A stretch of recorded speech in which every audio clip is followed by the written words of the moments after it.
这是关雕幼崽进食的画面，猴子的手掌被小家伙嗖嗖2下就吞进了肚子。在他离开父母之前，最少要吃掉200只猴子或是100头小羚羊。成年之后，他的体重可以飙升到14斤，一展可达2.2米，赫然跻身非洲最大猛禽之列。当他感受到威胁时，头顶羽毛就会瞬间怒张，形成一顶威严的皇冠，因此得名关雕。然而，真正让其称霸天空的却是其恐怖的猎杀能力。首先，关雕拥有猛禽界最长的后肢爪，长度可达6厘米以上，这比老虎的犬齿还长。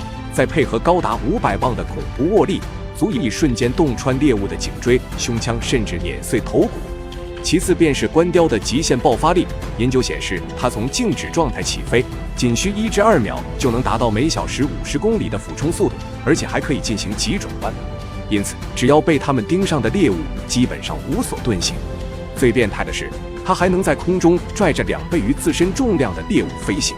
试想一下，一只巨雕抓着一只重达30斤的猴子，如一道黑色闪电从你头顶呼啸而过，那是什么画面？而一只成年关雕一年消耗的猴子肉总量能高达上千斤。更令人不寒而栗的是，它还会袭击人类，其中幼童是主要受害者，而关雕也是迄今唯一有确切记录杀死过人类的猛禽，所以它有个外号——非洲森林死神。然而讽刺的是，如此强大的猛禽却背负着自然界的诅咒，繁殖力极低。一对关雕夫妇2年才繁殖一次，幼崽需要父母精心喂养，至少2年才能勉强独立。这或许是自然界对这股毁灭性力量的一种平衡，也注定了其种族永远无法大规模扩张。